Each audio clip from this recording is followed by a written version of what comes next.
श्रीलंका में बेलगाम जनता नमस्कार। मैं हूं शंकर दत्त पंत। श्रीलंका में इन दिनों ऐतिहासिक आर्थिक संकट से जूझ रहा है। यहां के राष्ट्रपति भवन पर जनता ने कब्जा जमा लिया है।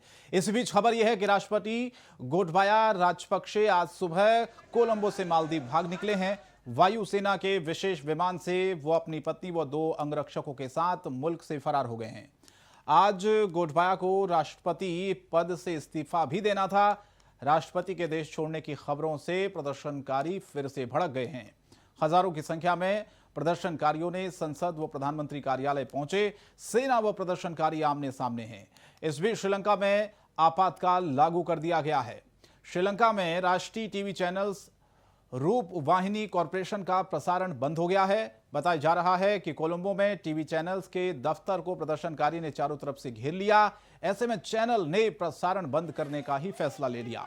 श्रीलंका का भविष्य अधर में लटक गया है। इस बीच प्रदर्शनकारियों को खदेड़ने के लिए सुरक्षा बलों को काफी मशक्कत करनी पड़ रही है। बड़ी संख्या में पुलिस और सेना के जवानों को तैनात किया गया है। प्रदर्शनकारियों पर लगातार आंसू गैस के गोले दागे जा रहे हैं।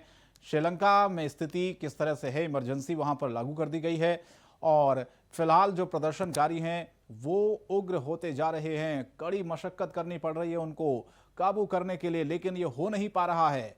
हालांकि भिड़ंत भी प्रदर्शनकारियों की हुई है, लेकिन अब श्रीलंका में होगा क्या, क्योंकि जो राष्ट्रपति हैं वो देश छोड़कर जा चुके हैं और अब इसी बात से वहां की जो जनता है वो दरअसल बहुत ज्यादा गुस्से में है।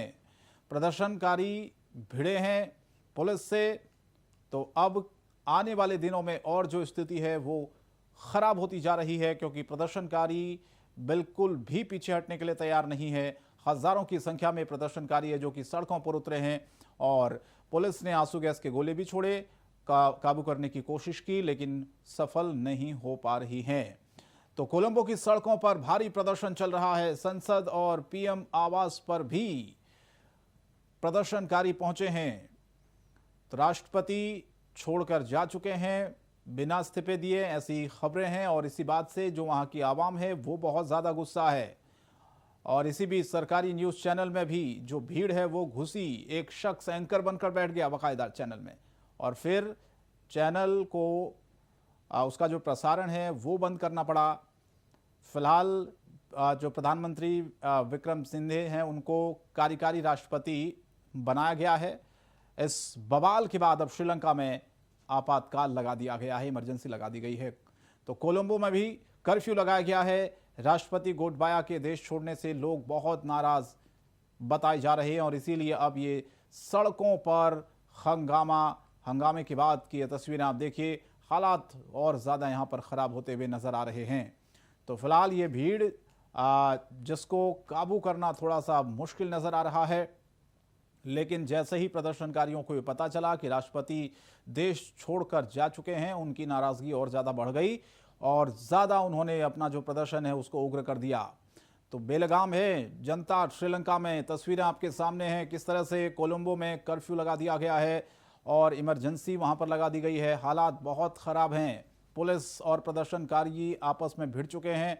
आफत बहुत बड़ी अब तक की श्रीलंका में ये कही जा सकती है, क्योंकि राष्ट्रपति पहले ही देश छोड़ चुके हैं और फिलहाल वहाँ की जो जनता है वो बहुत ज़्यादा गुस्से में है और इसीलिए बवाल की ये तस्वीरें आप ये देखिए। योगेश मेरे सहयोगी इस वक्त न्यूज रूम से इस वक्त हमारे साथ जुड़ रहे हैं ज़्यादा अपडेट के लिए। योगेश, हालात बहुत खराब होते जा रहे हैं श्रीलंका में। तस्वीरें लगातार हम दिखा रहे हैं अपने दर्शकों को। इमरजेंसी वहां पर लगा दी गई है।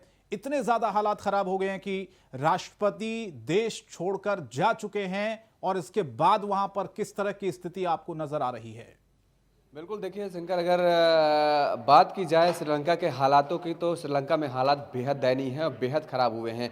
जिस तरीके से लगातार राष्ट्रपति के भागने की जो खबरें सामने आ रही थी, जो उनकी तस्वीरें सामने आ रही थी, कल तक जिस तरीके से राष्ट्रपति देश छोड़ करके भागना चाह रहे थे, लेकिन उन्हें जो उड्डयन विभाग के जो अधिकारी थे वो उन्हें जाने नहीं दे रहे थे। दरअसल उनके पासपोर्ट पर जो है वो स्टैंप नहीं लगाए जा रहे थे और इसके साथ ही राष्ट्रपति की तरफ से साफ तौर पर यह कहा जा रहा था कि दरअसल जब उनके परिवारीजनों को वहाँ से बाहर निकलने दिया जाएगा उसके बाद ही वो अपने पद से इस्तीफा देंगे। और उधर तमाम सारे जो नेता थे वो भी देश छोड़कर के भागने की फिराक में थे, कोशिश कर रहे थे, लेकिन उड्डयन विभाग का अगर जिक्र करें तो लगातार उनकी तरफ से इजाजत नहीं दी जा रही थी। तमाम सारे जो कानूनी प्रक्रियाएं हैं उनका हवाला दिया जा रहा था। और ऐसे में हालांकि जिस तरीके से अब राष्ट्रपति देश के बाहर जा चुके हैं और ऐसे में ये माना जा रहा है जो उग्र रूप वहां का देखा जा रहा है, जो जनता का, श्रीलंका की जनता जिस तरीके से उग्र रूप धारण कर चुकी है, वो लगातार ये कह रही है कि दरअसल जो अब तक हुआ उनके साथ नाइंसाफी हुई, गलत हुई।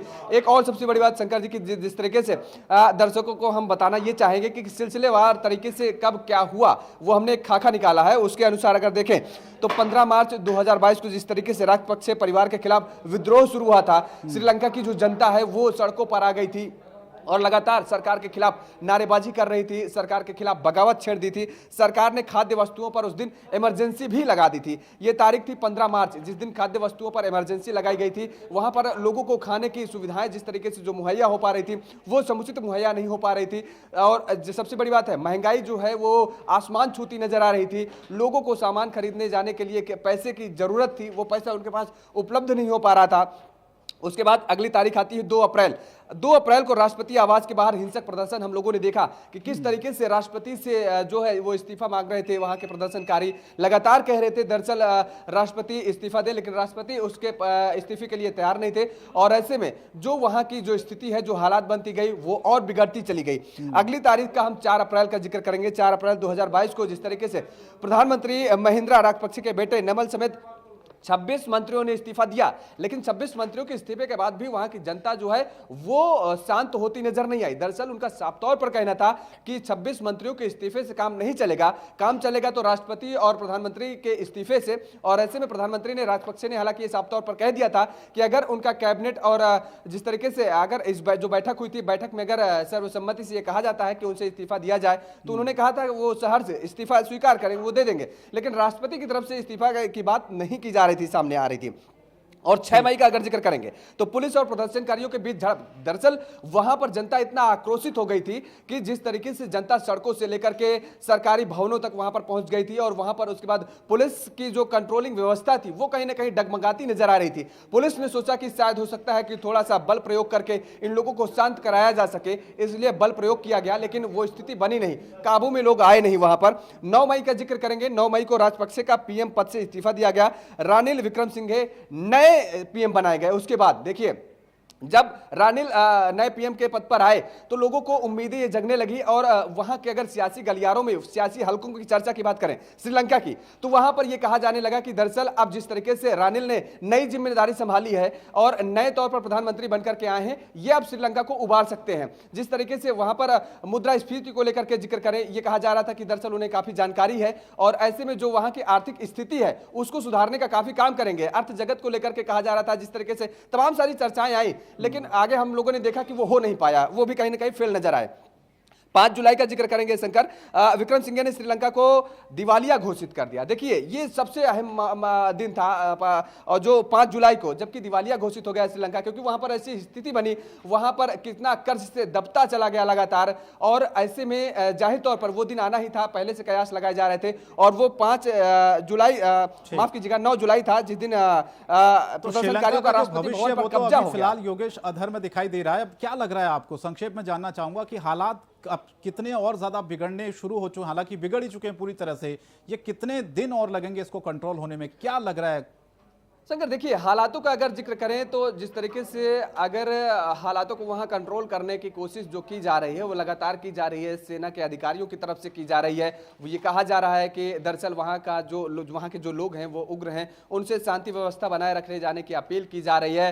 रानिल विक्रमसिंघे को कार्यकारी राष्ट्रपति के तौर पर भी नियुक्त कर दिया गया है। इसके साथ ही ये कहा जा रहा था कि दरअसल अब रानिल विक्रमसिंघे 30 दिनों तक राष्ट्रपति पद की कमान संभालेंगे। वो कार्यकारी राष्ट्रपति के तौर पर नियुक्त किए गए हैं।